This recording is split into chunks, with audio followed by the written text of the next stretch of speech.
কারণ আসলে কুরবানি তো এটা মাপঝোকের বিষয় না, যদিও এটা আল্লাহর নামে আল্লাহর জন্য কুরবানি করা, এটা ওজনে কতটুকু হলো কম বেশি এটা কোনো বিষয় না।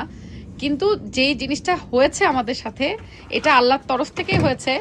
আমরা সত্যি অনেক অবাক হয়েছি যে ওখানে। বিসমিল্লাহির রহমানির রহিম। এই যে দেখেন এখন আমাদের কুরবানির মাংস নিজে হাতে কাটাকাটির কাজ চলতেছে। দেখে মনে হচ্ছে একেবারে বাংলাদেশের মতো পরিবেশ। বাংলাদেশে কুরবানির সময় ঈদের নামাজ পড়ে এসে সকালবেলা ওই যে ভোচররা যারা কুরবানি দেওয়ার পরে গোশ কাটে তাদের সাথে বাড়ির লোকজন হাত লাগায়, এরা দুই ভাই শুরু করেছে সেরকম। তোমাদের দুই ভাইয়ের অনুভূতি কি? প্রবাসে প্রথমবার এরকম পদ্ধতিতে তোমরা কুরবানি দেওয়ার ইচ্ছা করলা? লাইফে প্রথমবার নিজেরা কাটতে। হ্যাঁ, কারণ বাংলাদেশে থাকতে বাড়িতে ভাবছি বহুবার, বাট রিস্ক নেওয়া হয়নি। রিস্ক নেওয়া হয়নি দুই কারণে। এক হচ্ছে আব্বা বাসে থাকতে তখন এমন হচ্ছে যে ওই গ্রামের যারা আছে লোকজন, যারা আমাদের গ্রামের চাচা টাচারা, তারা সবাই মিলেই তারাই করে, তারা এক্সপার্ট, তো ওই জন্য হাত দেওয়া হয় না।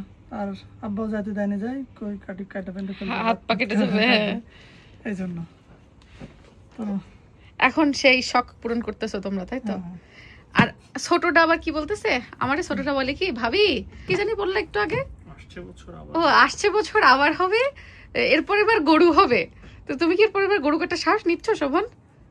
আরো একা তো হবে না, আরো দুই চারজন ম্যানেজ করতে পারলে। এরপরের বার আমরা পলাশ ভাইকে পটাবো, বুঝছো? বলবো পলাশ ভাই আসেন আসেন, হেভি মজা। আমাদেরও ফ্যামিলির আর কেউ চলে আসতে পারে ইনশাআল্লাহ ইনশাআল্লাহ ইনশাআল্লাহ, আল্লাহ চাইলে সবই সম্ভব। তো এবার রাজন ভাই তো প্রত্যেকবারই বলে যে চলো এবার করি। এই যে গ্রামের কালচার প্লাস সবকিছু মিলায় হয়ে ওঠে না, হ্যাঁ এবারও হবে না, এবারও দেই করানো হবে। তো সেই জিনিসটা যেটা ওরা দেশে বসে করতে পারে নাই, সেই জিনিসটা এখন বিদেশে বসে ওরা করতেছে দুই ভাই। এটা কিছুর উপর রাখে নিয়ে ইয়ে করো, ওইখানে রেখে কাটা লাগবে, তো ওখানে নিয়ে নাও। সবগুলো এত মোটা মোটা হলো যে, তো বড়, হ্যাঁ শিপি তো বড়। একটা করে বোন রাখতে হবে, তো একটা বোনের সাথে থেকে যতটুকু মাংস আসে ততটুকু রাখতেই হবে। আচ্ছা ভালো কথা, আমার দর্শকদেরকে এবার একটু পূর্ণাঙ্গ কাহিনীটার উপসংহারটা বলে দাও যে আমাদের মাংস কত কেজি হলো, কত কেজি অ্যাপ্রক্সিমেট ওরা দিছিল, বাট শেষে কত কেজি হলো? আচ্ছা, মাংসের আমার ওরা বলছিল যে যখন আমরা বুকিং দেই, যখন বুকিং দেই বলছিল ফাইনাল প্রাইস তোমাকে ঈদের 7 দিন আগে দেওয়া হবে, আর তবে অ্যাপ্রক্সিমেট ওয়েট হচ্ছে 35 প্লাস, 35 কিলো প্লাস। তো আমাকে 7 দিন আগে প্রাইস দিছে যে হ্যাঁ 35 কিলো প্লাস। এটা এটা এটা কি করব, পিস পিস ছাড়াবো না চুচে কাটতে হবে। যাক, এটা এটা এটাই করো, এই যে এটা ওটাতে হাড়, ওটা ধরে দুজন মিলে ধরে কাটতে হবে। তো পরে যখন 7 দিন ইয়েতে আসছে, ওরা বললো যে হ্যাঁ প্রাইস ফিক্সড হয়েছে 340 টাকা, মানে 340 পাউন্ড করে এক একটা শিপ।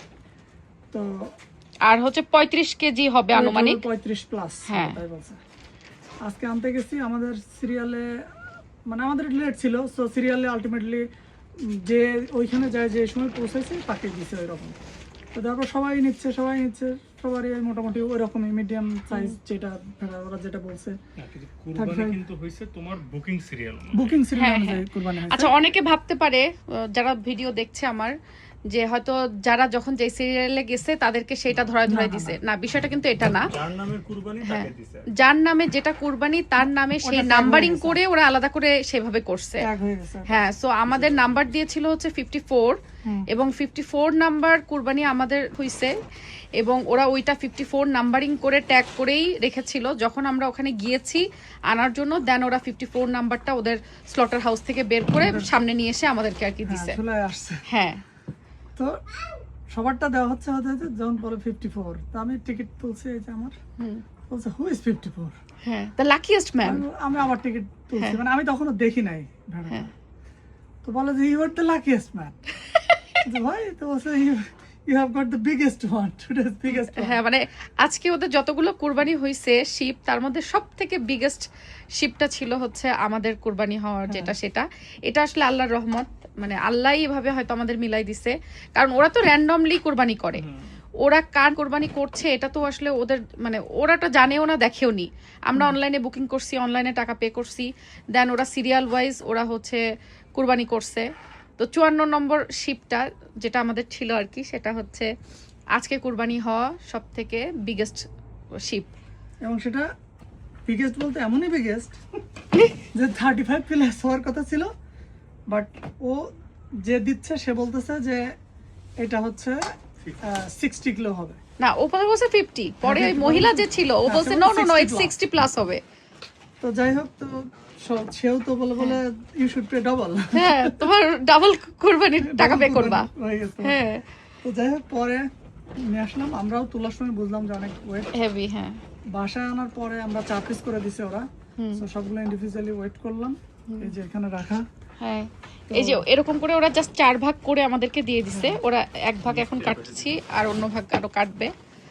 তো বাসায় এনে আমরা ওয়েট করছি। তারপরে বলো কত সব কেজি হইছে? মিলায় আমাদের মাংস টোটাল ভেড়ার ওজন হচ্ছে 65 কেজি। 65 প্লাস। 65। আলহামদুলিল্লাহ, আলহামদুলিল্লাহ, আলহামদুলিল্লাহ। আনবিলিভেবল।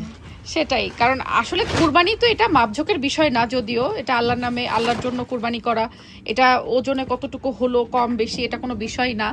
কিন্তু যেই জিনিসটা হয়েছে আমাদের সাথে, এটা আল্লাহর তরফ থেকেই হয়েছে। আমরা সত্যি অনেক অবাক হয়েছি যে ওখানে আর কারোর শিপ মানে এত বড় না, সবাই আমাদের সাথে নিচ্ছে। আরো অনেক সিরিয়ালে লোকজন ছিল, প্রত্যেকেরটা ওই যে ওরকম 35 কেজির আশেপাশেই। আমাদেরকেও হ্যাঁ, আমাদেরকেও বলছিল 35 কেজি হবে, বাট আমাদেরটা মানে ওদের স্লটার হাউসে কুরবানি হওয়া সব থেকে বিগেস্ট মানে পশুটাই আমাদের ছিল, মানে শিপ আর কি। তো এটা মানে সত্যি কথা বলতে আল্লাহর তরফ থেকে আর কি আমাদের জন্য আসছে, রহমত আল্লাহর, এটা অনেক। তো আসলে you are the luckiest person Sujan Patwari. আচ্ছা, এটা চর্বি, পুরো চর্বি। আচ্ছা, চর্বিগুলো কি করব এখন? তবে হ্যাঁ, বড় শিপ যেহেতু একটু চর্বি বেশি হয়েছে আর কি, 35 কেজির জায়গায় 65 কেজি হয়েছে, তো চর্বি তো একটু বেশি হবেই।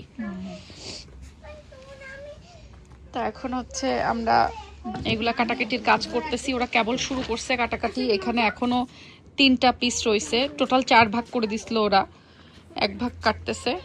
তো এবার তোমরা একটু বলো যে তোমাদের কাটার অভিজ্ঞতা কেমন, মানে কাটতে কি কষ্ট হচ্ছে? মানে বিষয়টা হচ্ছে যে একটু বুঝতে হচ্ছে যে মাংস আসলে কোথা থেকে কাটে। হ্যাঁ, বাট আমরা হাড়গুলাকে আলাদা করতেছি এবং সেগুলোকে পরে ওই যে করাত দিয়ে কাটবো।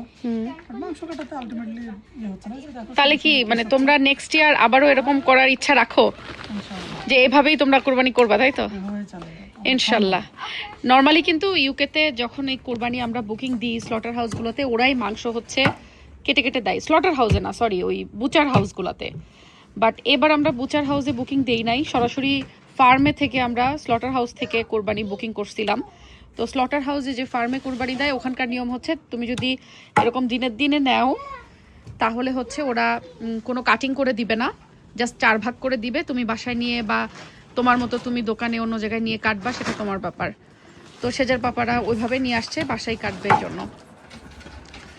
আমরা ছিল যে এই প্রথম ইউকেতে আমরা এভাবে দিচ্ছি। হ্যাঁ, তো বাচ্চাদের একটু দেখানো যে বাংলাদেশে তো এই যে এরকম বাগানে বা আমাদের কুষ্টিয়াতে বলে খোলা, মানে বাড়ির যে ফাঁকা জায়গা উঠান বা খোলা, তো সেখানে এরকম যে আলাদা করতে হবে। বাচ্চাদেরকেও সাথে নিয়ে গেছিলাম আমরা, বাচ্চারাও দেখে আসছে। জি বাবা, ওকে। তো বাচ্চারাও দেখলো। আসলে বাংলাদেশে যদি দেখাতে পারতাম বাচ্চাদের, ওরা হয়তো আরো বেশি ভালো বুঝতো। বাট ইনশাল্লাহ হ্যাঁ, এখানে কুরবানি জবে হওয়ার কোনো কিছু দেখার ওয়ে নাই, ওগুলো ওরা স্লটার হাউসের ভেতরে করে, ওগুলো জনসম্মুখে করে না। জাস্ট জবে হওয়ার পরে এরকম আস্তে আস্তে নিয়ে আসা সম্ভব হয় আর কি। আর অনেক জায়গায় আছে একেবারে কেটে একদম প্রসেস করে ছোট ছোট কাটু করে দেয়। আমরা এর আগে ওইভাবেই করতাম, এবার একটু ভিন্নভাবে আমরা করছি। তো কুরবানি কবুল করার মালিক আল্লাহ।